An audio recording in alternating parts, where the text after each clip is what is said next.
अस्सलाम वालेकुम स्टूडेंट्स, उम्मीद है खैरियत से होंगे। आज हम शुरू करते हैं जो नर्सिंग थ्योरीज हमने शुरू की थी। नर्सिंग थ्योरी का unit 3 overview of the nursing theories. तो उसमें हमने कुछ थ्योरीज की ओवरव्यू किया था और कुछ थ्योरीज जो है ना वो बाकी थी। तो इसी पार्ट 2 में हम जो बाकी थ्योरीज है उनको ओवरव्यू करेंगे और फिर जो थ्योरीज हमने ओवरव्यू की थी उन वो थ्योरी कौन कौन सी कैटेगरी में आती है, तो वो कैटेगरीज जो है ना हम शॉर्टली जो है ना उसको डिफाइन करेंगे।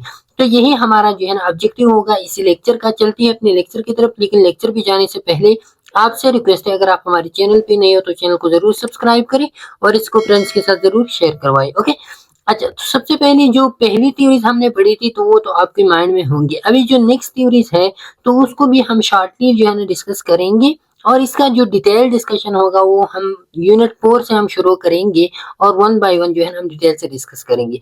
जो इधर ये वाला जो थ्योरी है मायरा 11 का, तो इस थ्योरी में मायरा 11 जो है ना वो फोकस करते हैं किस चीज पे? कंजर्वेशन मॉडल पे, और इस थ्योरी को कंजर्वेशन मॉडल भी कहते हैं।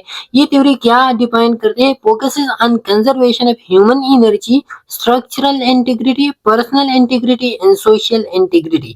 तो ये थ्योरी जो है ना ये फोकस करती है कंजर्वेशन ऑफ ह्यूमन एनर्जी पे, conservation of structural integrity of the client, conservation of personal integrity of the client and conservation of social integrity of the client. और इसी इंटीग्रिटी को, इसी एनर्जी को कंजर्व करने के लिए जो नर्सिंग इंटरवेंशन दरकार होते हैं, तो इसी थ्योरी में वो नर्सिंग इंटरवेंशन जो है ना वो इन ही चीजों के लिए डिफाइन की गई है। ओके, अच्छा, the conservation model nursing's rule in conservation is to help the person with the process of keeping together the total person through the least expense of efforts। तो ये थ्योरी क्या डिफाइन करते हैं कि इसी थ्योरी में is to help, conservation is to help the person with the process of keeping together, कि इसमें जो है ना आप एक क्लाइंट है, एक पेशेंट है आपके पास, तो उस पेशेंट को आप कीपिंग टुगेदर जो है ना रखते हो एज अ होल। एक पर्सन को जो है ना आप जब रखते हो तो एज अ होल जब आप किस तरह लीस्ट एक्सपेंस ऑफ एफर्ट के साथ आप उसको रखते हो। तो मतलब ये सिंपल कि एक बंदे को जो है ना आप लीस्ट एक्सपेंस ऑफ एफर्ट का मतलब ये है कि बहुत ज्यादा कम कीमत पे आप या बहुत ज्यादा कम एफर्ट्स के साथ जो है ना आप किसी बंदे को एज अ होल रख सकते हो।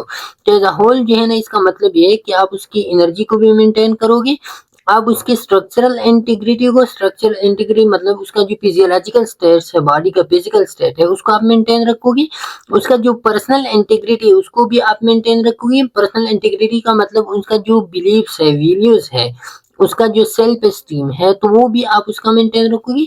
उसका जो सोशल इंटीग्रिटी है वो सोशल इंटीग्रिटी भी आप उसका मेंटेन रखोगे। तो ये जो है ना ये एज अ होल एक पर्सन को कीपिंग टुगेदर रखना है। एज अ होल का मतलब है कि उसकी सारी एस्पेक्ट्स को जो है ना आप क्या करोगे, आप उसको मेंटेन रखोगे। तो इसी को जो है ना हम कहते हैं कंजर्वेशन मॉडल की, उसकी सारी एस्पेक्ट को आप कंजर्व रखोगे। ओके, तो इसी के लिए जो नर्सिंग इंटरवेंशन दरकार होते हैं तो वो नर्सिंग इंटरवेंशन जो है ना वो एक नर्स प्रोवाइड करेगी उसी पेशेंट को। 11 propose the following 4 principles of conservation, और इसी से जो है ना ये जो होलिस्टिकली आप जब पेशेंट को रखते हो, कंजर्व करते हो, तो इसी के लिए 11 ने जो है ना 4 प्रिंसिपल लो क्या की, वो डिफाइन की। पहला जो प्रिंसिपल है, जब आप किसी पेशेंट को होलिस्टिकली कंजर्व करते हो तो वो क्या है? कंजर्वेशन ऑफ एनर्जी, कि आप उसकी एनर्जी को कंजर्व करें। एनर्जी का मतलब ये है कि आप उसके assisting with activities, rest increase करो, उसकी उसकी स्ट्रेस को जब डिक्रीज करो। तो ये क्या है? ये मेनली कंजर्वेशन ऑफ एनर्जी है कि उसकी एक्टिविटीज की में आप उसको असिस्ट करो। अगर वो एक्टिविटीज नहीं कर सकती तो इसकी एक्टिविटीज को आप प्रमोट करो, उसकी रेस्ट को जो है ना आप प्रमोट करो, उसकी स्लीप को प्रमोट करो, उसकी स्ट्रेस को जो है ना आप कम करो। ये कंजर्वेशन ऑफ एनर्जी है। अच्छा, दूसरा जो प्रिंसिपल है वो the conservation of the structural integrity of the individual. तो स्ट्रक्चरल इंटीग्रिटी जैसे कि मैंने आपको बताया कि पेशेंट की फिजियोलॉजी को या फिजिकल स्टेट को जो है ना आप मेंटेन रखो। तो फिजिकल स्टेट का मतलब ये है कि आप उसकी हीलिंग को प्रमोट करो और उसकी बॉडी में जो एक बीमारी की वजह से दूसरी कॉम्प्लिकेशंस आती है, तो उस कॉम्प्लिकेशंस को आप खत्म करने की कोशिश करो ताकि उसका फिजिकल स्टेट जो है ना वो क्या हो, वो मेंटेन हो। ओके, तो उसकी स्ट्रक्चरल इंटीग्रिटी को आप मेंटेन रखो। तीसरा जो है ना, the conservation of the personal integrity of the individual. Personal integrity का मतलब है कि उसका जो वैल्यूज बिलीव्स है, सेल्फ एस्टीम, उसको आप मेंटेन रखने की कोशिश करो। उसका रेस्पेक्ट, जो पेशेंट ऑटोनॉमी होता है, वो आप मेंटेन रखो। उसका प्राइवेसी आप प्रोटेक्ट करो। उसका जो सपोर्ट डिसीजन मेकिंग कैपेबिलिटी है, तो उस डिसीजन मेकिंग कैपेबिलिटी को आप सपोर्ट करो, आप उसको प्रमोट करो। तो ये उसका पर्सनल इंटीग्रिटी है। चौथा नंबर पे जो है ना, कंजर्वेशन ऑफ सोशल इंटीग्रिटी।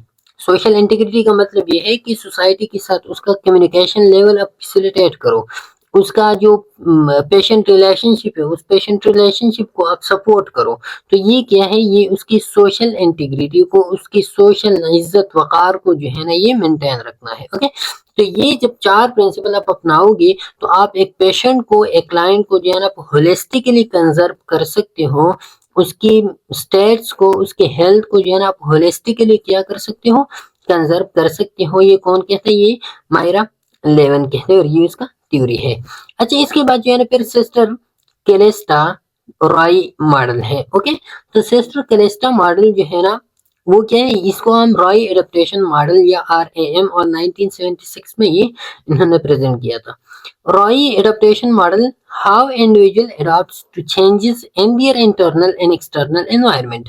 तो इसमें सैंपल ये कहते हैं कि एनवायरनमेंट के साथ एक इंडिविजुअल किस तरह जो है ना अपने आप को अडॉप्ट करेगा। उसका चाहे वो इंटरनल एनवायरनमेंट है या उसका एक्सटर्नल एनवायरनमेंट। इंटरनल एनवायरनमेंट की उसकी बॉडी में जो प्रोसेसेस चल रहे हैं, और एक्सटर्नल एनवायरनमेंट जो बाहर एनवायरनमेंट है, सोसाइटी है, उसके इर्द गिर्द जो सराउंडिंग है, तो ये सारा एक्सटर्नल एनवायरनमेंट। तो उसके एक्सटर्नल और इंटरनल एनवायरनमेंट को एक बंदा जो है ना वो किस तरह अडॉप्ट करेगा, तो उसमें हेल्प आउट करना, ये कौन सा मॉडल कहता है, ये सिस्टर कैलेस्टा रॉय मॉडल या Roy adaptation model. Roy adaptation model is one of the widely applied nursing model. तो ये क्या है, इन नर्सिंग प्रैक्टिस, ये अप्लाइड नर्सिंग मॉडल है, क्योंकि ये क्या है, ये एप्लीकेबल है। ये जो है ना अप्लाइड नर्सिंग से इसका तो ये एक होता है कि वो थ्योरेटिकल बेस पे होता है लेकिन उसकी एप्लीकेशन नहीं होती, लेकिन ये एप्लीकेबल है सोसाइटी में। आप जो है ना पेशेंट को, इंडिविजुअल को जो है ना उसके एनवायरनमेंट में अडॉप्ट करने में उसकी, उसको आप असिस्ट करते हो। Okay, education and research. Nursing goals are to promote adaptation for individuals and groups and the four adaptive modes. तो आप नर्सिंग गोल क्या होता है कि आप एक पेशेंट को, एक इंडिविजुअल को आप एडाप्ट करो, उसके एडाप्टेशन को आप प्रमोट करो एनवायरनमेंट में। और उस एडाप्टेशन को आप किस तरह प्रमोट करोगे, तो उसके लिए जो है ना 4 एडाप्टिव मूड्स है। तो इधर हमने ये एक्सप्लेन की है। ये 4 एडाप्टिव मूड्स के थ्रू आप एक पेशेंट को एडाप्ट करते हो एनवायरनमेंट में, दस कंट्रीब्यूटिंग टू हेल्थ। जब आप पेशेंट को अडॉप्ट करो एनवायरनमेंट में, तो पेशेंट जो है ना वो हेल्दी बन जाएगा, उसका क्वालिटी ऑफ लाइफ इम्प्रूव हो जाएगा। और अगर उसको ऐसी बीमारी लायक है कि उसका क्वालिटी ऑफ लाइफ इम्प्रूव नहीं होता, तो इतना हो सकता है कि उसका जो डाइंग है, वो जब मरता है तो मरती वो इज्जत के साथ, डिग्निटी के साथ जो है ना वो मर जाएगा। मतलब है कि पेन उसका जो है ना रिलीफ होगा, उसको जो है ना सोशली वो थोड़ा सा स्टेबल होगा। ओके, तो ये क्या है, ये एडाप्टिव मूड्स है। अब कौन कौन सी एडाप्टिव मूड्स है, तो ये वाली इधर एक्सप्लेन है कि ये 4 एडाप्टिव मूड्स है जो मैंने इधर लिखे हैं। पहला वाला जो मूड है वो है फिजियोलॉजिकल मूड। तो आप पेशेंट की फिजियोलॉजिकल मूड को मेंटेन रखोगे। Physiological body functions and processes को आप एडाप्ट करने की कोशिश करेंगे। सबसे पहले जब कोई पेशेंट जो है ना वो एडाप्टेशन उसकी होना चाहिए, तो एडाप्टेशन के लिए उसका जो फिजिकल बॉडी फंक्शंस होते हैं, उसके जो बॉडी प्रोसेसेस होते हैं, तो वो जो है ना वो इंटरनल एनवायरनमेंट के साथ और एक्सटर्नल एनवायरनमेंट के साथ वो एडाप्टेशन जो है ना वो शुरू करेगा। दूसरा जो सेल्फ कॉन्सेप्ट मूड है, तो सेल्फ कॉन्सेप्ट मूड जो है ना वो है पर्सन परसेप्शन ऑफ देमसेल्व्स। उसका जो वैल्यूज, बिलीव्स और फीलिंग्स होते हैं अबाउट हिमसेल्फ, तो वो जो है ना क्या करोगे, उसकी एडाप्टेशन जो है ना दूसरे शुरू होते हैं पर्सन परसेप्शन ऑफ देमसेल्व्स, अपने आप को, वो उस एनवायरनमेंट में अपने आप को किस तरह फील कर रहा है, तो इसका सेल्फ कॉन्सेप्ट है। तीसरा जो है ना रूल फंक्शन मूड है। रूल फंक्शन मूड जो है ना, rules person place in life, वो जो रूल तो अब जो है ना उसमें अपने आप को पील करना, पीलिंग के बाद जो है ना फिर वो उस सोसाइटी में कौन सा काम करेगा, मतलब ये as a parent, as a worker, as a student, जो भी काम हो उसका, तो वो क्या, तो रूल फंक्शन मूड होता है। और चौथा जो आप कहते हो तो इंटरडिपेंडेंस मूड, तो ये जब वो अपना काम शुरू करेगा, अपना जो फंक्शन मूड है, फंक्शन मूड में आ जाएगा, तो इसके बाद जो है ना उसको पता चलेगा कि उसके इर्द गिर्द कौन रह रहे हैं, किसके साथ उसका ताल्लुक होना चाहिए, तो फिर रिलेशनशिप और कनेक्शन विद अदर जो है ना वो प्रमोट होगा। तो ये चार ऐसे एस्पेक्ट्स होते हैं कि जिसमें नर्सिंग जो है ना एक इंडिविजुअल को असिस्ट करते हैं, और इसी चार मूड्स के थ्रू जो है ना वो हेल्थी लाइफ की तरफ जो है ना वो जा सकता है। ओके, तो ये चार प्रैक्टिस जो है ना ये हमने डिस्कस की। ये फिजियोलॉजिकल फिजिकल मूड है, self concept, group identity mood है, रूल फंक्शन मूड और इंटरडिपेंडेंस मूड है। तो ये कौन सा थ्योरी था, ये सिस्टर कैलेस्टा रॉय मॉडल था। ओके, या रॉय एडेप्टेशन मॉडल भी इसको कहते हैं। अच्छा, इसके बाद फिर आता है जीन वाटसन, 1979 का मॉडल है, और इसको आप थ्योरी ऑफ ह्यूमन केयरिंग भी कहते हैं, जीन वाटसन का। जीन वाटसन क्या कहते हैं, जीन वाटसन कहते हैं caring is a genuine human to human interaction. ये कहता है कि केयरिंग जो होता है ये ह्यूमन टू ह्यूमन इंटरेक्शन होता है, इट कैन नॉट बी डिलीगेटेड और ऑटोमेटेड। तो ये जो केयरिंग प्रोसेस होता है ना, केयरिंग क्या होता है, एक पेशेंट को जो है ना क्या करना, उसको जो है ना मतलब ये कि उसका ख्याल रखना, उसको जो है ना उन चीज़ों में असिस्ट करना जो वो नहीं कर सकते। तो ये केयरिंग क्या होता है, ये दो ह्यूमन के दरमियान, नर्स और पेशेंट के दरमियान इंटरेक्शन होता है, ये डिलीगेट नहीं हो सकता। मतलब ये कि केयरिंग जो है ना आप डायरेक्टली जो है ना आप एक बंदे से दूसरे को डायरेक्टली ट्रांसफर नहीं कर सकता। ये स्टेप वाइज जो है ना ये आप जो है ना जो आपका पेशेंट होता है, तो उस पेशेंट का आप ख्याल रखोगे स्टेप वाइज। दूसरा, ये ऑटोमेटिकली भी ये नहीं हो सकता, मतलब है कि किसी मशीन के थ्रू जो है ना आप किसी पेशेंट का केयर नहीं कर सकता। केयर क्या होता है कि उसको इमोशनल सपोर्ट आप दे दे, उसको आप फिजिकल सपोर्ट दे दे। तो फिजिकल सपोर्ट तो हो सकता है कि मशीन दे दे, लेकिन इमोशनल सपोर्ट जो साइकोलॉजिकल सपोर्ट होता है तो वो मशीन की सलाहियत से बाहर होती है चीजें। तो ये ऑटोमेटेड काम भी नहीं होता। केयरिंग क्या होता है, ये ह्यूमन टू ह्यूमन इंटरेक्शन होता है, न कि ह्यूमन टू मशीन या मशीन टू ह्यूमन इंटरेक्शन। नहीं, ये नहीं हो सकता। अच्छा, दूसरा इसका बिलीफ है जीन वाटसन का कि effective caring promotes growth, development and self actualisation. जब आप किसी बंदे का, किसी पेशेंट का, अपने क्लाइंट का जब आप इफेक्टिवली आप उसको उसका केयर करेंगे, तो इसी केयर के थ्रू जो है ना उसका ग्रोथ और डेवलपमेंट प्रमोट होगा, और वो जो है ना सेल्फ एक्चुअलाइजेशन की तरफ चला जाएगा। मतलब ये कि अपने लाइफ में जो है ना अपने जो फंक्शंस होते हैं उसको आप टू द फुलेस्ट पोटेंशियल जो है ना वो परफॉर्म करने की कोशिश करेगा, और उसी की तरफ जब आप उसका इफेक्टिव केयर करेंगे। तीसरा जो है ना ये बिलीफ है कि nurse must care themselves before caring others. दूसरों की केयर से जो है ना नर्स को पहले चाहिए कि वो अपने आप का केयर करे। ओके, तो ये तीन क्या है, ये तीन इसकी कोर बिलीव्स है। Caring can be effectively demonstrated in practice only interpersonally, जो कि मैंने आपको बताया कि ह्यूमन टू ह्यूमन इंटरेक्शन होता है। Caring consist of curative factors that result in the satisfaction of certain human needs। तो ये कहता है कि केयरिंग जो है ना इसमें कैरेटिव फैक्टर्स इन्वॉल्व होते हैं। कैरेटिव फैक्टर्स वो फैक्टर्स होते हैं जो आपकी केयर को मुतासर करते हैं, या जिसके थ्रू आप केयर दे सकते हो एक पेशेंट को, तो वो क्या होता है, कैरेटिव फैक्टर्स। और ये कैरेटिव फैक्टर जो है ना ये satisfaction of the human needs में ये हेल्पफुल होते हैं। मतलब कि ह्यूमन नीड को ये फुलफिल करने की कोशिश करते हैं। ये क्रिएटिव फैक्टर जो इधर हम पढ़ेंगे कि कौन कौन से क्रिएटिव फैक्टर है। Okay, effective caring promotes health and individual और फैमिली ग्रोथ। जब आप इफेक्टिव केयरिंग करोगे जो मैंने इधर इस वाली पॉइंट में, तो ये क्या करेगा, ये ग्रोथ और डेवलपमेंट को, सेल्फ एक्चुअलाइजेशन को जो है ना ये प्रमोट करेगा। अब कौन कौन सी क्रिएटिव फैक्टर्स है जो इंडिविजुअल नीड्स को जो है ना सेटिस्फाई करते हैं।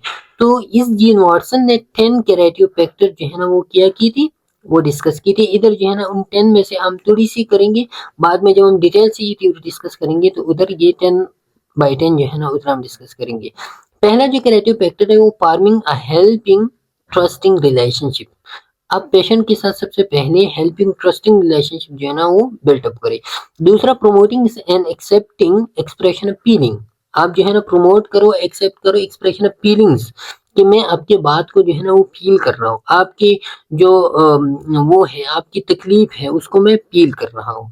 तीसरा जो है ना sharing knowledge and information, patient के साथ आप शेयर करो कि आपको जो है ना ये प्रोसीजर होने वाला है, आपकी इस तरह की बीमारी है और ये प्रोसीजर आपके लिए जो है ना इतना हेल्पफुल साबित हो सकता है, तो ये चीज़ें आप उसके साथ शेयर करो। चौथा जो होता है क्रिएटिव फैक्टर होता है, तो वो क्रिएटिंग थेरेप्यूटिक एनवायरनमेंट। अब पेशेंट के साथ थेरेप्यूटिक एनवायरनमेंट जो है ना वो क्या करो, बिल्डअप करो। और इस तरह की पांचों चट्टा 10 क्रिएटिव फैक्टर्स होते हैं जीन वाटसन ने जो डिफाइन की है। ओके, अच्छा इसके बाद जो है ना फिर आता है ऑरलैंडो थ्योरी। ऑरलैंडो थ्योरी में उन्होंने जो है ना क्या किया था कि डिलिबरेट नर्सिंग प्रोसेस थ्योरी भी, डिलिबरेटिव नर्सिंग प्रोसेस थ्योरी भी इसको कहते हैं, क्योंकि इसमें जो है ना हम 5 step cycle of the nursing process use करते हैं, इस वजह से डिलिबरेटिव नर्सिंग प्रोसेस थ्योरी इसको कहते हैं। ये जो थ्योरी है इसमें क्या होता है, nurses determine nursing actions based on understanding the patient immediate needs rather than solely relying on physician order or personal experiences। तो इस ये ऑर्लैंडो ये कहते हैं कि जो नर्स होता है वो नर्सिंग एक्शंस को किस किस बेस पे जो है ना वो पेशेंट को नर्सिंग एक्शंस प्रोवाइड करेगा, किस बेस पे जो है ना वो पेशेंट को इंटरवेंशन प्रोवाइड करेगा। तो ये ऑर्लैंडो कहते हैं कि जब नर्स पेशेंट को इंटरवेंशन प्रोवाइड करते हैं तो वो किस बेस पे, understanding the patient immediate needs, जो पेशेंट की नीड्स होते हैं उसकी नीड्स के अकॉर्डिंगली जो है ना वो उसको इंटरवेंशन प्रोवाइड करेगा, rather than solely relying on physician order।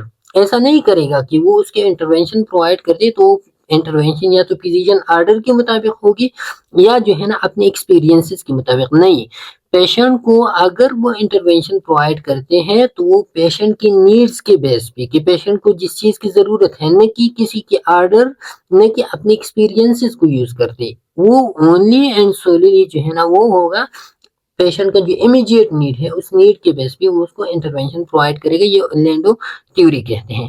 अब उस नीड्स को डिटरमिन करने के लिए आप नर्सिंग प्रोसेस को यूज करेंगे और वो है 5 step of cycle of nursing process है। ओके, उस नीड्स को डिटरमिन करने के लिए।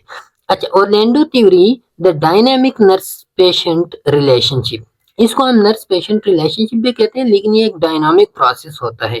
डायनामिक का मतलब है कि पेशेंट के रिस्पॉन्सेज के साथ जो है ना ये प्रोसेस चेंज होता रहता है। Okay, the rule of the nurse is to find out and meet the patient immediate need for help. जैसे कि मैंने आपको बताया कि इंटरवेंशन होगी तो पेशेंट की नीड के बेस पे। अब पेशेंट की नीड्स को जो है ना वो मालूम करना, ये इस थ्योरी का मेन पर्पस होता है। Okay, the patient's presenting behavior may be a plea for help, however the help needed may not be what it appears to be। अब ये जो नीड आप डिफाइन करते हो ना, तो ये नीड आप पेशेंट की बिहेवियर से जो है ना मालूम करोगे कि पेशेंट की गेस्चर से, पेशेंट की पोस्चर से, या पेशेंट का जो बिहेवियर एटीट्यूड होते हैं, तो उसी से जो है ना आप पेशेंट की नीड को मालूम करने की कोशिश करेंगे। लेकिन हमेशा अपील फॉर हेल्प, जो पेशेंट बिहेवियर होता है ना वो एक कॉल फॉर हेल्प होता है। मतलब ये कि पेशेंट जो है ना वो रोता है तो आपको पता चल रहा है कि उसको पेन है, तो ये कॉल फॉर हेल्प है कि उसको पेन है, उसको इंटरवेंशन चाहिए।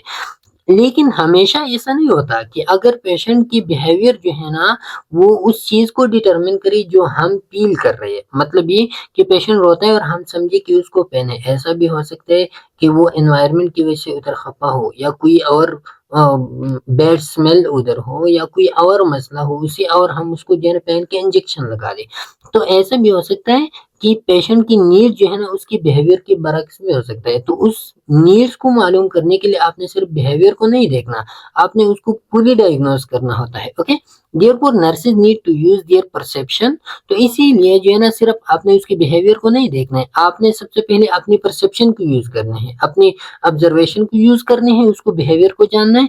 फिर थॉट्स अबाउट द परसेप्शन, जो आपने परसीव किया, तो अब उसके बारे में आप सोचोगे कि मैंने तो ये देखा कि वो पेशेंट जो है ना रो रहा है, लेकिन मेरे ख्यालात क्या आते हैं कि मैंने ऑब्जर्व किया रोना, लेकिन अब उस परसेप्शन के बारे में मेरे क्या ख्याल हो सकता है कि उसको पेन हो सकता है कि वो कोई स्ट्रेसफुल एनवायरनमेंट में हो सकता है कि उसको कोई बैड स्मेल हो। तो ये थॉट्स अबाउट द परसेप्शन है। और feeling engendered from their thoughts to explore with the patient the meaning of their behavior। और या वो फीलिंग्स जो from their thoughts to explore, जो हम क्या करते हैं, राइज अप करते हैं। मतलब ये कि एक तो परसेप्शन से आपने थॉट्स उठा ली, अब उस थॉट्स, जो थॉट्स आपको आए, ख्यालात आपको आए, उस ख्यालात से जो फीलिंग आपके अंदर आ रही है, उस फीलिंग्स को जो है ना भी आप देखोगे, और उस फीलिंग से भी आप जो है ना डिसीजन लोगे अबाउट द पेशेंट बिहेवियर। तो पेशेंट बिहेवियर का जो डिसीजन होगा, वो आप अपनी परसेप्शन से उसके बारे में डिसीजन लोगे कि पेशेंट का बिहेवियर क्या बता रहा है। फिर परसेप्शन के साथ साथ आप उस परसेप्शन के बारे में जो ख्यालात आप कह रहे हैं उसके बारे में भी आप सोचोगे, और साथ में जो थॉट्स आपके आ रहे, थॉट्स के बाद आपकी जो फीलिंग्स जो है ना आपकी बॉडी में गेव गेव अप हो रहे हैं, राइज अप हो रहे हैं, तो उस फीलिंग्स को भी आप देखोगे, और इन तीनों चीजों से जो है ना आप पेशेंट की नीड को फिर असेस कर सकते हो। तो ये कौन सा थ्योरी है, ये ऑरलैंडो थ्योरी है। अब थोड़ा सा हम जो है ना इसमें हमने पेशेंट नर्स रिलेशनशिप के बारे में पढ़ा, और जो हमारे पास केंग थ्योरी था, तो उस केंग थ्योरी में भी हमने पेशेंट और नर्स रिलेशनशिप के बारे में पढ़ा था। इन दोनों में जो है ना डिफरेंस किया है, उसमें भी नीड्स की बात थी, इधर भी नीड्स की बात है। तो इसमें लिटिल बिट जो है ना डिफरेंस है कि वो जो है ना किंग थ्योरी जो था वो ट्रांस सेक्शनल रिलेशनशिप की बात कर रहा था, ओके। और वो ट्रांस सेक्शनल थ्योरी, वो जो किंग थ्योरी था ना, गोल अटेनमेंट थ्योरी था। तो उसमें भी नीड्स की बात थी, लेकिन उधर जो नीड्स थी वो क्या थी कि पेशेंट और नर्स के दरमियान एक मुआहिदा हुआ था कि इस गोल को हमने अटेन करना है उधर। लेकिन इधर जो है ना इस तरह की कोई गोल अटेनमेंट जो है ना एग्रीमेंट नहीं होता। इधर क्या होता है कि पेशेंट का जो वो होता है, पेशेंट की जो नीड्स होते हैं वो नीड डिटरमिन करते हैं, नर्स डिटरमिन करते हैं, पेशेंट उसको कुछ नहीं कहते। नर्सिंग प्रोसेस के थ्रू जो है ना वो नर्स डिटरमिन करते हैं उसकी नीड्स को। लेकिन उधर जो है ना वो पेशेंट और नर्स कोलैबोरेटिवली जो है ना वो क्या करते हैं, वो उसको डिटरमिन करते हैं। अच्छा, फिर इसके बाद जो है ना किंग थ्योरी में होता है इंटरेक्शन एंड कम्युनिकेशन के थ्रू जो है ना वो गोल को डिटरमिन करने की कोशिश करते हैं। किंग थ्योरी में नर्स जो है इंटरेक्शन और कम्युनिकेशन के थ्रू गोल को डिटरमिन करने की कोशिश करते हैं। लेकिन ओरलैंडो थ्योरी में 5 स्टेप डिलिबरेटिव प्रोसेस, जो नर्सिंग असेसमेंट प्रोसेस होते हैं, उस प्रोसेस के थ्रू जो है ना हम गोल को डिटरमिन करने की कोशिश करते हैं। और वो 5 स्टेप में जो है ना जो सबसे पहले वाला है वो असेसमेंट है, फिर जजमेंट है, फिर प्लानिंग है, फिर इम्प्लीमेंटेशन और फिर इवेलुएशन। इन 5 स्टेप्स के थ्रू जो है ना हम पेशेंट की नीड को डिटरमिन करते हैं। लेकिन किंग या गोल अटेनमेंट थ्योरी में हम इंट्रोडक्शन और कम्युनिकेशन के थ्रू पेशेंट की गोल को वो डिटरमिन करते हैं, ओके। तो ये ओरलैंडो और किंग थ्योरी या गोल अटेनमेंट थ्योरी के दरमियान जो है ना वो डिफरेंसेस है। अच्छा, इसके बाद जो है ना फिर है हाल्स थ्योरी। हाल्स थ्योरी जो है ना वो है और ये लास्ट वाला थ्योरी है, ओके। हाल्स थ्योरी में है कि इसको हम 3 C's, आप लाइडिया हाल थ्योरी भी इसको हम कहते हैं, 3 C ऑफ लाइडिया हाल थ्योरी। और इस थ्योरी में जो है ना 3 C's डिफाइन की गई है, एक है केयर, कोर एंड केवर। इस थ्योरी में जो है ना the theory contains 3 independent but interconnected circles.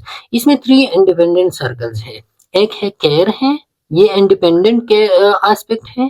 दूसरा जो है ना कोर है, ये एक इंडिपेंडेंट पर्सपेक्टिव है, और केवर ये इंडिपेंडेंट पर्सपेक्टिव है। लेकिन ये जो तीनों सर्कल्स है, तीनों पर्सपेक्टिव है, ये एक दूसरे के साथ इंटरकनेक्टेड है, मतलब कि एक का दूसरे के साथ ताल्लुक, दूसरा के तीसरे के साथ ताल्लुक है, ओके।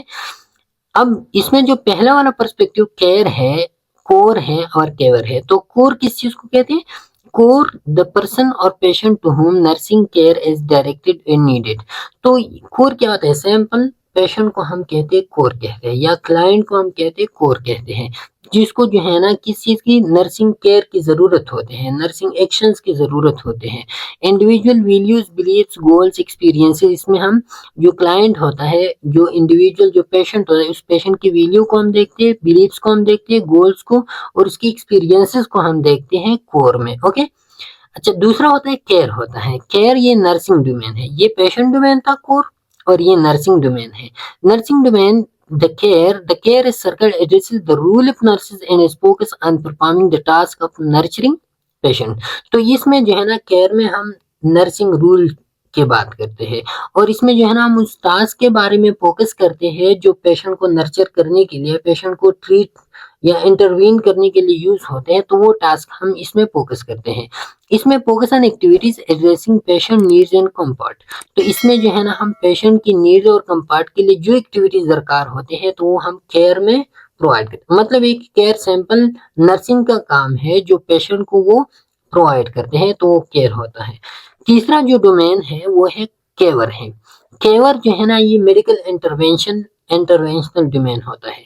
मतलब ये the attention given to patient by the medical professional. जो मेडिकल प्रोफेशनल होते हैं, फिजिशियंस होते हैं, जो ट्रीटमेंट और डायग्नोसिस करते हैं, तो वो ट्रीटमेंट और डायग्नोसिस वाला जो डोमेन होता है वो केवर का डोमेन होता है। ओके, अच्छा, तो ये तीनों जो सर्कल हमने बताई, सर्कल रिप्रेजेंट कोलैबोरेशन। ये तीनों सर्कल जो है ना ये क्या रिप्रेजेंट करते हैं, ये कोलैबोरेशन प्रेजेंट करते हैं। Collaboration between cure is the medical professional या फिजिशियन होते हैं।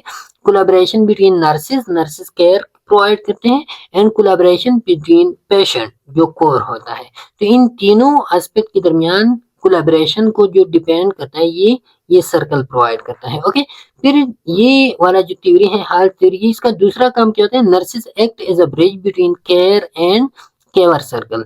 तो जो केयर और केवर का सर्कल होता है तो इसमें नर्सेज एज अ ब्रिज काम करता है। मतलब एक ही केयर जो नर्सिंग केयर प्रोवाइड होती है और केवर जो मेडिकल प्रोफेशनल या फिजिशियन प्रोवाइड करते हैं, तो इन दोनों के दरमियान जो है ना नर्सेज एज अ ब्रिज काम करते हैं। मतलब एक ही क्लाइंट एडुकेसी टुवर्ड फिजिशियन या फिजिशियन का जो ऑर्डर होता है, जो उसकी प्रेस्क्रिप्शन होती है, तो उस प्रेस्क्रिप्शन को जो है ना वो प्रोवाइड करना पेशेंट तक, तो ये कौन करता है, ये नर्सेज एज अ ब्रिज काम करते हैं। 3 C's lead to patient well being promotion. तो ये 3 C's का मेन फंक्शन क्या होता है, केयर कोर एंड केवर, कि पेशेंट का वेल बीइंग हो, पेशेंट जो है ना वो क्या हो, उसका ग्रोथ एंड डेवलपमेंट जो है ना वो प्रमोट हो, वो हेल्थीनेस की तरफ चला जाए। तो ये थी overviews of the nursing theory. अब ये जो थ्योरीज हमने पढ़ी ना, तो इसको हम कैटेगराइज करते हैं तीन बेसिक एस्पेक्ट में या तीन बेसिक कैटेगरी में। और वो तीन बेसिक कैटेगरी इधर हम पढ़ेंगे कि किस बेस पे जो है ना हम इसको कैटेगराइज करते हैं। ओके, तो टाइप्स ऑफ थ्योरीज या कैटेगराइजेशन ऑफ थ्योरीज को भी हम कह सकते हैं। चार कैटेगरीज हैं। एक है नीड्स थ्योरी, दूसरा इंट्रोडक्शन थ्योरी, चौथा है आउटकम थ्योरी या ह्यूमनिस्टिक थ्योरी।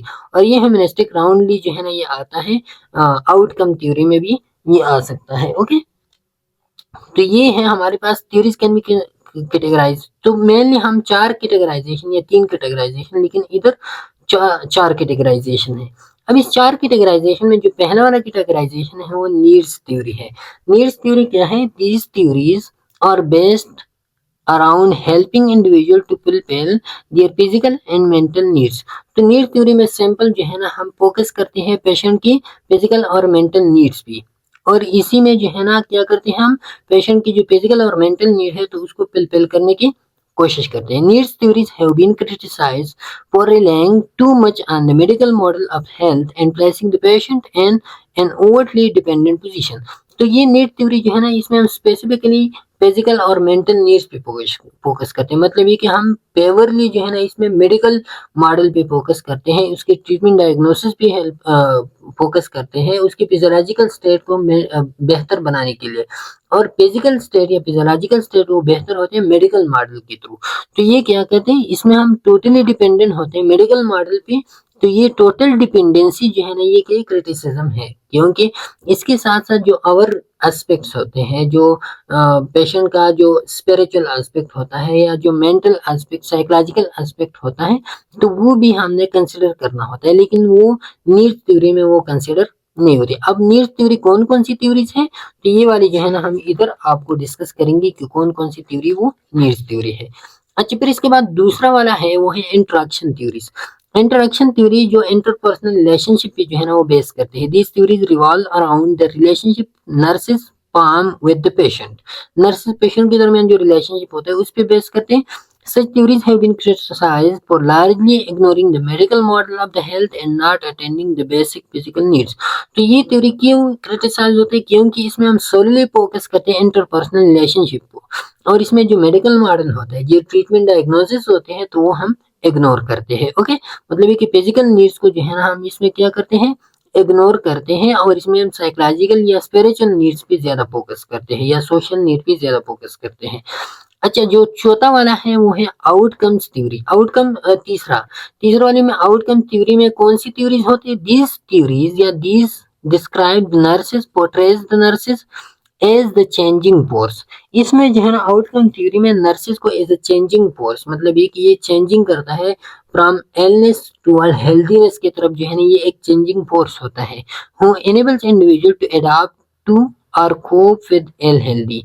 तो ये थ्योरी वो थ्योरीज है जो नर्सेस को एज ए चेंजिंग फोर्स मानते हैं, कि ये नर्सेस जो है ये पेशेंट को अडॉप्ट करते हैं, पेशेंट को जो है ना कोप करने में हेल्प आउट करते हैं, किस चीज के खिलाफ? उसके इलनेस या उसकी डिजीज के खिलाफ। Okay, outcome theories have been criticised as too abstract. अब ये जो आउटकम थ्योरीज है तो इसमें मसला ये है कि आउटकम थ्योरी में तो दोनों फिजिकल और सोशल या स्पिरिचुअल नीड दोनों जो है ना वो होते हैं, लेकिन इसमें जो है ना क्रिटिसिज्म किस चीज पे होते हैं? एब्स्ट्रैक्शन पे, कि ये थ्योरी जो है ना ये मोस्ट एब्स्ट्रैक्ट होते हैं and difficult to implement in practice. और इसमें जो है ना ये एक मसला है कि ये प्रैक्टिस लाने में जो है ना ये डिफिकल्ट होते हैं, प्रैक्टिस में लाने क्यों डिफिकल्ट होते हैं? क्योंकि ये बहुत ज्यादा एब्स्ट्रैक्ट होते हैं। तो एब्स्ट्रैक्ट होने की वजह से जो है ना इसके इम्प्लीमेंटेशन डिफिकल्ट होता है, इसके लिए टाइम और रिसोर्सेज की कंस्टेंट होते हैं, कमी होते हैं, लेक होते हैं। जो टाइम और रिसोर्सेज के लिए चाहिए होते हैं तो हम प्रोवाइड नहीं कर सकते। Lack of standardised tools and protocols, जो स्टैंडर्डाइज्ड टूल्स और प्रोटोकॉल्स होते हैं तो वो हम इसके लिए प्रोवाइड नहीं कर सकते। ओके, अच्छा इसके बाद जो है ना फिर है हेमनिस्टिक थ्योरीज। तो हेमनिस्टिक theories develop in response to the psychoanalytic thought that a person's destiny was determined early in life। तो ये साइको ह्यूमनिस्टिक थ्योरी क्या कहते हैं? ये जो साइकोएनालिटिक थॉट्स थी तो उसके खिलाफ ये आई। साइकोएनालिटिक थॉट्स क्या थी? साइकोएनालिटिक्स ये थी कि हमारे अनकॉन्शियस माइंड में सब कुछ स्टोर हुए होते हैं और इसके बेस पे जो है ना हम काम करते हैं। हम खुद किसी भी चीज को जो है ना हम कंट्रोल नहीं कर सकते। हम जो भी काम करते हैं तो वो हमारे अनकॉन्शियस माइंड जो है ना वो कंट्रोल करते हैं। तो ये साइको एनालिटिक थॉट्स थी, मतलब ये कि हमारे सब काम जो है ना वो पहले से वो लिख के गए हैं और हम वो कुछ करेंगे जो हमारे अनकॉन्शियस माइंड में होते हैं, उसके अलावा हम कुछ नहीं कर सकते। तो इसी के खिलाफ जो है ना ह्यूमनिस्टिक थ्योरी आया। ह्यूमनिस्टिक थ्योरी यही था कि हम जो है ना अपनी काम को हम कंट्रोल कर सकते हैं, हम जो करते हैं उसको हम चेंज कर सकते हैं। हम मतलब ये कि अपने कामों को जो है ना हम अपने कामों पे मुकम्मल उबूर हासिल कर सकते हैं। तो ये ह्यूमनिस्टिक थ्योरी इसके अगेंस्ट आया। Humanistic theory emphasizes a person capacity for self actualization। तो इसने किस चीज पे फोकस किया, एम्फेसिस किया कि सेल्फ एक्चुअलाइजेशन को अटेंड करने पे, कि पर्सन जो है ना वो सेल्फ एक्चुअलाइजेशन हासिल करते हैं, मतलब ये कि up to the fullest potential वो अपने काम को परफॉर्म कर सकता है अगर एक पर्सन एक बंदा चाहे। Okay, humanist believe that the person contains within himself the potential for healthy and creative growth। तो ह्यूमनिस्ट क्या बिलीव करते हैं कि पेशेंट में या पर्सन में या क्लाइंट में जो है ना ऐसी वो होते हैं, इतना ताकत होता है, इतना पोटेंशियल होता है कि वो अपने आप को हेल्दी रख सके और अपनी ग्रोथ को जो है ना क्रिएटिव वे में वो क्या करे, प्रमोट करे। मतलब ये कि वो अपने आप को हेल्दी रखने की सलाहियत एक बंदे में होता है, अगर वो उसको बरोकार लाते हैं तो ला सकते हैं उसको। The major contribution that Rogers added to nursing practice is the understanding that each client is a unique individual। तो ये जो रोगर ने ये बात की कि हर एक बंदे का एक यूनिक इंडिविजुअल होता है, एक यूनिक करेक्टरिस्टिक हर एक बंदे के होते हैं। मतलब ये कि सारे लोग एक जैसे नहीं होते। ये लाजमी नहीं है कि एक बंदे के साथ जो हो रहा है वो दूसरे के साथ भी उसी की तरह हो, या एक बंदे पे जो है ना एक मेडिसिन अफेक्ट कर रहा है तो उसी तरह अफेक्ट जो है ना वो दूसरे बंदे पे करे, या एक बंदे में रेजिस्टेंस शो करे दूसरे बंदे में जो है ना उसी तरह का रेजिस्टेंस नहीं। हर एक बंदे का एक यूनिक इंडिविजुअल होता है, हर एक को आपने एक अलग नर्सिंग केयर प्रोवाइड करना होता है। हर एक बंदे का आपने एक उसकी जो नीड्स होते हैं उसका एक अलग असेसमेंट करना होता है और उसकी नीड्स के बेस पे जो है ना आपने उसको केयर प्रोवाइड करना होता है। तो ये क्या है, ये पर्सन सेंटर्ड अप्रोच इसको हम कहते हैं कि हर एक बंदे का हमने अलग केयर करना होता है। या और ये पर्सन सेंटर्ड अप्रोच ये क्या होता है, या जिसको हम क्लाइंट सेंटर अप्रोच भी कहते हैं। नाउ प्रैक्टिस इन नर्सिंग, ये नर्सिंग में प्रैक्टिकेबल है। ओके, अब ये जो ह्यूमनिस्ट थ्योरीज है तो इसमें दो मेजर थ्योरीज जो है ना वो बहुत ज्यादा वो है वेल नोन है। एक होते हैं रोगर्स पर्सन सेंटर थ्योरी और दूसरा है Peterson and jaded humanist theory. ये दोनों थ्योरी जो है ना इसमें क्या है, वेल नोन है। तो रोगर्स पर्सन सेंटर थ्योरी जो हमने इधर भी पढ़ा थोड़ा सा, कि creating therapeutic relationship through positive regards, empathy and genuineness facilitate client self exploration and growth। तो रोगर पर्सन सेंटर थ्योरी क्या कहते हैं, ये कहते हैं कि हर एक बंदा एक यूनिक इंडिविजुअल होता है और उस यूनिक इंडिविजुअल को जो है ना आपने उसकी सेल्फ एक्सप्लोरेशन और ग्रोथ जब आप उसकी फैसिलिटेट करते हो, तो वो आप किस थ्रू फैसिलिटेट कर सकते हो, जब आप उसके पास उसके साथ जो है ना आप थेरेप्यूटिक रिलेशनशिप कायम करो और उस therapeutic relationship through positive regard आप जो है ना या एम्पैथी या जेन्युइननेस के थ्रू आप उसके साथ पॉजिटिव रिलेशनशिप या थेरेप्यूटिक रिलेशनशिप आप एक क्लाइंट के साथ जो है ना वो मेंटेन रख सकते हो। और इसी थेरेप्यूटिक रिलेशनशिप के थ्रू जो है ना आप सेल्फ एक्सप्लोरेशन और ग्रोथ जो है ना उसका प्रमोट कर सकते हो। तो ये कौन है, ये रोगर्स पर्सन सेंटर्ड थ्योरी। अब Paterson and Zderad humanistic theory क्या कहते हैं कि nursing practice is based on reciprocal mutually influencing relationship. इधर जो है ना थेरेप्यूटिक रिलेशनशिप है, इधर जो है ना mutually reciprocal mutually influencing relationship between nurse and patient promote a healing environment.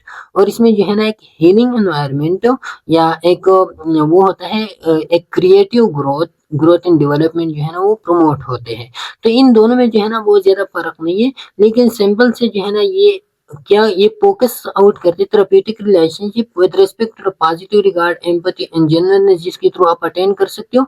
और इसी थेरेप्यूटिक रिलेशनशिप के थ्रू जो है ना आप उसमें सेल्फ एक्सप्लोरेशन और ग्रोथ को मेंटेन वो अचीव कर सकते हो। लेकिन इसमें ये कहता है कि नर्सिंग प्रैक्टिस जो है ना ये बेस्ड करता है रिसिप्रोकल रिलेशनशिप पे, रिसिप्रोकल म्यूचुअली इन्फ्लुएंसिंग रिलेशनशिप पे, जो बिटवीन नर्स और पेशेंट के दरमियान होता है। और इसी के थ्रू जो है ना आप ग्रोथ एंड एनवायरनमेंट को जो हीलिंग एनवायरनमेंट को या हेल्दी ग्रोथ को जो है ना आप अटेन या प्रमोट कर सकते हो। ओके, तो ये ह्यूमनिस्ट थ्योरीज थी।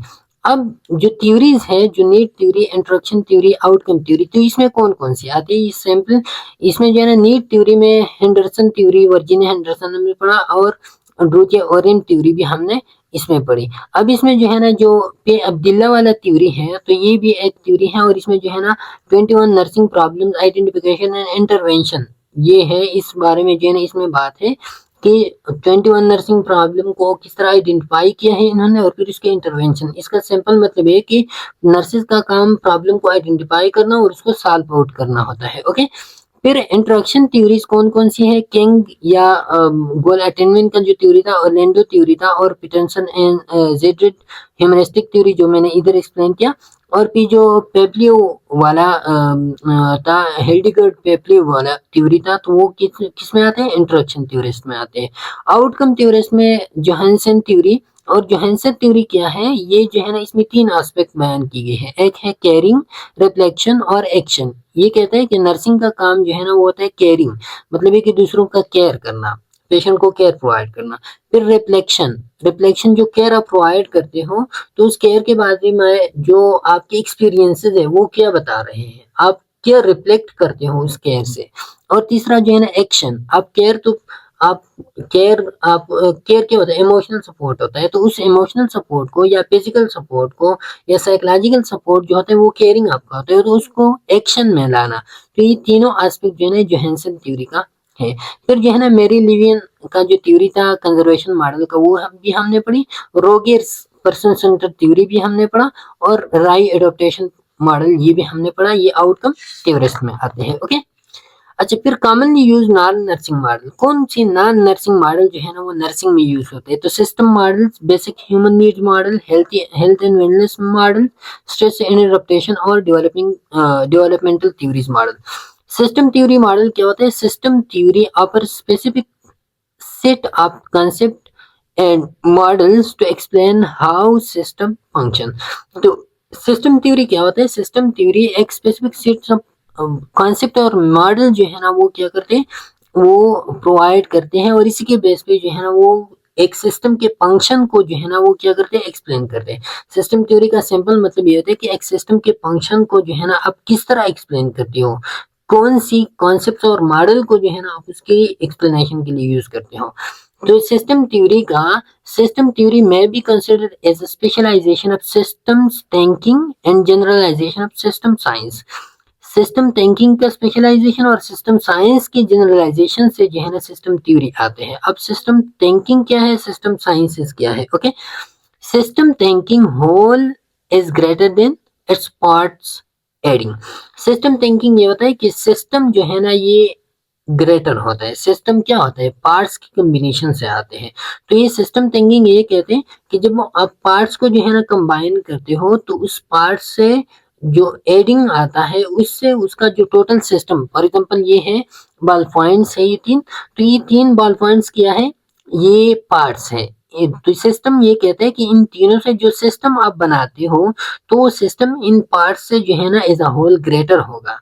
ये वाली जो तीन पार्ट्स आप ऐड करते हो तो इन तीन पार्ट्स की एडिशन और एज अ होल सिस्टम, तो एडिशन से जो है एज अ होल सिस्टम वो ग्रेटर होगा। मतलब ये कि आपका थिंकिंग, सिस्टम थिंकिंग जो है ना वो ग्रेटर होगा पार्ट्स की एडिशन से। ओके, जो दूसरा वाला है सिस्टम साइंसेस। सिस्टम साइंसेस ये कहते हैं कि उस आइडिया को आप किस तरह साइंटिफिकली जो है ना वो एक्शन में लाते हो, उस आइडिया को किस तरह आप अप्लाई करते हो साइंटिफिकली, तो ये सिस्टम साइंसेस होता है। सिस्टम साइंसेस स्टडिंग सिस्टम, उस सिस्टम आइडिया को स्टडी करना, प्रोवाइड फ्रेमवर्क, उसके लिए एक फ्रेमवर्क प्रोवाइड करना, फीडबैक लूप्स, और फिर जो है ना जब आप उसको एप्लीकेशन में लाते हो तो कौन सा फीडबैक लूप आप उसके लिए यूज करते हो इन अ सिस्टम, एक सिस्टम में। ओके, तो ये क्या है, system science application of system thinking in scientific way. तो ये सिस्टम थिंकिंग को आप साइंटिफिक वे में क्या करते हो, अप्लाई करते हो। और ये स्पेसिफिक होता है, मतलब ये कि हर एक डिसिप्लिन का अपना एक सिस्टम साइंस होता है। लेकिन ये जो सिस्टम थिंकिंग होता है ये ब्रॉड होता है, जनरल होता है। हैबिट ऑफ माइंड इसको हम कहते हैं कि आपका एक जनरल आइडिया होता है किसी चीज के बारे में। थिंग्स और कनेक्टेड, और इसका सिंपल मतलब ये भी होता है कि थिंग जो है ना एक दूसरे के साथ कनेक्टेड है। सिस्टम जो मैंने आपको एक एग्जांपल दिया तो वो क्या शो करते हैं कि ये चीजें एक दूसरे के साथ कनेक्टेड है। अब ये जनरल है, ये स्पेसिफिक है। तो जब आप सिस्टम थ्योरी को एक्सप्लेन करते हो तो सिस्टम थ्योरी में आप सिस्टम थिंकिंग को क्या करोगे, उसको स्पेसिफाई करोगे एक specific field. For example nursing है, नर्सिंग की थ्योरी को आप एक्सप्लेन करते हो, तो नर्सिंग मॉडल को आप एक्सप्लेन करते हो, तो उसके लिए ये सिस्टम थ्योरी जो है ना वो जनरल है, आप स्पेसिफाई करोगे। ये सिस्टम थिंकिंग आपका आइडिया जो है ना आप नर्सिंग को स्पेसिफाई करोगे। और ये जो साइंसेज आप यूज करते हो, ये जो सिस्टम साइंसेज है स्पेसिफिक है, तो इसको आप टोटल नर्सिंग पे जो है ना वो जनरलाइज करोगे। तो सिंपल से यही है कि सिस्टम थ्योरी में be considered as the specialisation of the system thinking. ये जनरल था, आपने स्पेशलाइज किया किस चीज पे, सिस्टम नर्सिंग पे आपने जो है ना वो किया, स्पेशलाइज किया। And generalisation of system science, और सिस्टम साइंस को जो है ना आपने जनरलाइज किया एज अ होल नर्सिंग पे। तो नर्सिंग का सिस्टम थ्योरी आपने जो है ना इससे अटेन किया। ओके, तो सिस्टम थ्योरी मतलब ये कि आप चीज को प्रैक्टिस में लाते हो, तो प्रैक्टिस में लाते हो तो सिस्टम साइंस को जो है ना ये क्या है, स्पेसिफिक है। आप उस सारी चीज पे जनरलाइज करोगे। और ये जो सिस्टम थिंकिंग है ये क्या है, ये जनरल है, तो इसको आप स्पेशलाइज करोगे सिर्फ उसी एक नर्सिंग पे। Many nursing theorist have drawn from system theory, तो बहुत सारे जो है ना सिस्टम थ्योरी से ये सारे मॉडल जो है ना ये अटेन है।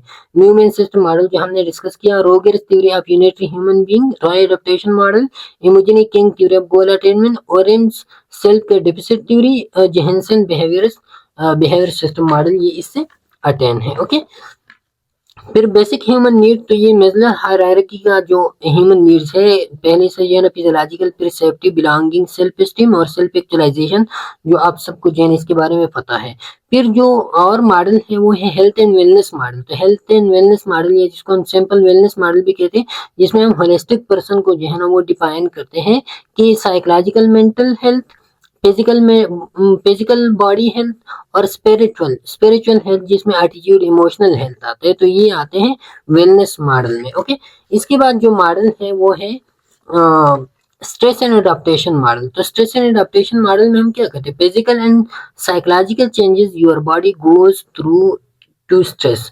जब स्ट्रेस होता है तो स्ट्रेस के दरमियान आपकी बॉडी जो है ना कौन सी साइकोलॉजिकल और फिजिकल चेंजेस के थ्रू वो उसको गुजरना होता है। ओके, तो ये एक उसका मॉडल है। मॉडल ये जो कर्व है, स्ट्रेस कर्व एंड पेजेस, तो ये कर्व जो है ना वो डिफरेंट पेजेस को डिटरमिन करते हैं। ये जो पेजेस है ये अटेन है जनरल एडेप्टेशन सिंड्रोम भी, इस पेज को टोटल मॉडल को कहते हैं। ओके, इसमें जो है ना ये है कि सबसे पहले गुड हेल्थ होता है, गुड हेल्थ या हेमोस्टेसिस ये नॉर्मल कंडीशन है।